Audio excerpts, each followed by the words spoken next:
Chapter 18 आपका अवचेतन मानसिक अवरोध को कैसे हटाता है। So welcome to my channel friends, through the book through the life. इस चैनल में हम बहुत सारे बुक्स के हर चैप्टर को डिस्कस करते हैं ताकि हम उन चैप्टर्स की सारी नॉलेज को अपनी डे टू डे लाइफ में यूज़ कर सकें और आगे बढ़ सकें। और हमारा पहला बुक है the power of subconscious mind, अवचेतन मन की शक्ति, written by great author doctor Joseph Murphy. दोस्तों, आज के चैप्टर में हम डिस्कस करेंगे कि कैसे मानसिक अवरोध को अवचेतन के प्रयोग से हम हटा सकते हैं, कैसे हम कोई भी आदत से छुटकारा पा सकते हैं।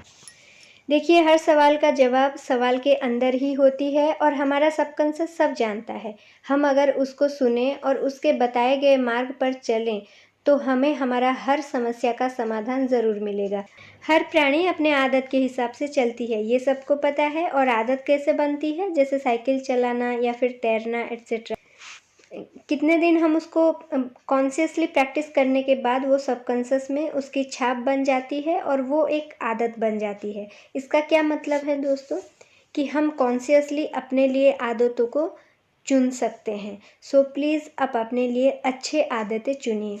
राइटर बॉब जे नामक एक पर्सन का स्टोरी बता रहे हैं जिनको शराब की लत लग गई थी। उन्होंने छोड़ने की बहुत बार कोशिश किया भी था पर नहीं छोड़ पाए, और पहले की कोशिशों की नाकामयाबी की वजह से वो और ज़्यादा फ्रस्ट्रेटेड हो गए और उनका फैमिली भी बहुत डिस्टर्ब हो गया। उनके पत्नी और बेटी उनको छोड़ के चले गए। उन्होंने जब राइटर से मिला तो उनकी सुझाव से वो अपने अवचेतन का प्रयोग करना सीखे। वो अपने आप को शिथिल कर लेते थे और एक मानसिक छवि उन्होंने बार बार देखने की कोशिश की कि उनकी बेटी खुशी के साथ उनको हग कर रही है और बोल रही है कि डैडी कितना अच्छा हुआ कि आप घर लौट आए। इस छवि को वो बार बार फोकसली देखने लगे और उनका दिमाग दोबारा कंडीशनिंग होने लगा। उनकी शराब की आदत धीरे धीरे छूटने लगी। अभी वो अपने फैमिली के साथ खुश है। तो देखिए, नेगेटिविटी भी एक एनर्जी है। अगर हमारे पास कोई नेगेटिव आदत है, गलत विचार है, गलत आदत है, तो वो भी एक एनर्जी है। उसको हम इग्नोर नहीं कर सकते, पर उसके जगह पर अगर उससे बड़ी कोई पॉजिटिव आदत या फिर पॉजिटिव सोच को रखते हैं तो वो जो नेगेटिव विचार है वो अपने आप छोटी पड़ जाती है और धीरे धीरे वैनिश होने लगती है।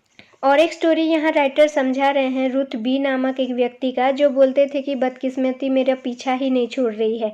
जो भी ग्राहक के पास जाता हूँ वो सेम सिचुएशन होती है और ग्राहक जो है वो मेरे साथ बिजनेस करने के लिए साइन करने के लिए मना कर देते हैं।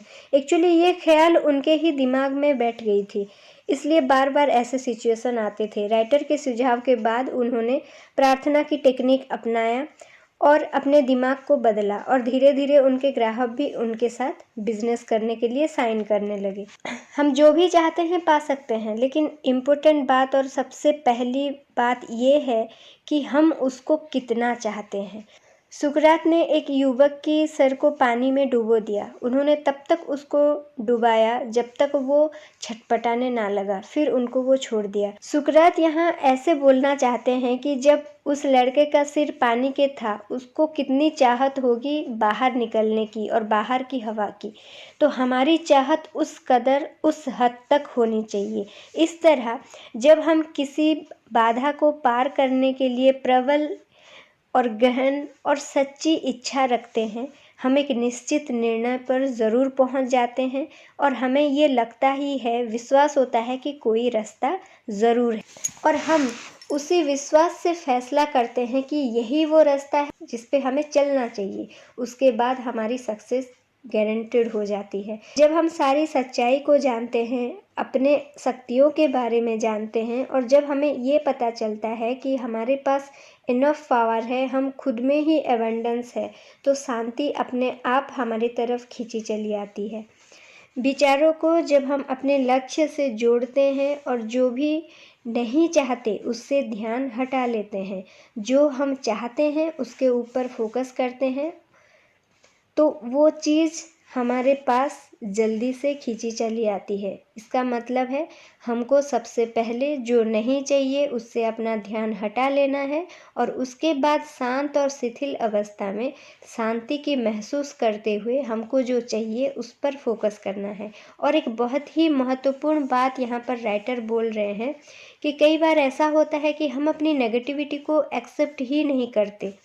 कई लोग शराबी इसलिए बने रहते हैं क्योंकि वो इसे एक्सेप्ट ही नहीं करते। एक्चुअली में शराबी बनना कोई नहीं चाहता या फिर कोई नहीं चुनता है। अपनी रिस्पॉन्सिबिलिटीज से भागने के लिए वो शराब को एक जरिया बना के रखते हैं। देखिए, हम अपनी मानसिकता में इंडिपेंडेंसी, शांति और एबंडेंस का विचार भी भर सकते हैं और ये विचार आपको किसी भी गलत आदतों से मुक्त कर सकता है। यहाँ राइटर 51% उपचार के बारे में बता रहे हैं। उनका कहना ये है कि जब हम सिर्फ ये डिसीजन लेते हैं कि हमें इस गलत आदत को छोड़ना ही है, जब हम इस सेंटेंस को अपने आप को ऐलान करते हैं, तो सिर्फ हमारे इस डिसीजन से ही हमारा 51% हम ठीक हो जाते हैं। क्योंकि जिस बात पे हम फोकस करते हैं, हमारा दिमाग ध्यान वहीं पर ही केंद्रित करता है और एक नई दिशा की तरफ हमें लेके चलता है।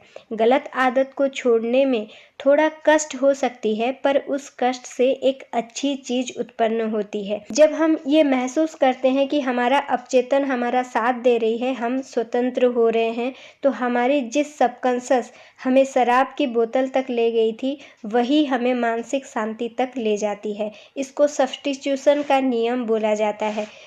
हमारे अंदर की गलत विचारों को नकारने के लिए हमें कुछ कदम अपनाना होता है। तो पहले कदम में हमको शिथिल हो जाना है और अपने आप को निष्क्रिय बना देना है, और दूसरे कदम में अपने आप को संयम और शांति की विचार देनी है, और तीसरे कदम में इस आधार वाक्यों को सोने से पहले रोज़ दोहराना है और कल्पना करना है कि हमारी प्रियजनों हमें कॉन्ग्रेचुलेशंस बोल रहे हैं। उनकी खुशी को हमको देखना है, उनकी आवाज़ को सुनना है और वो जो हाथ मिला रहे हैं उसको फील करना है।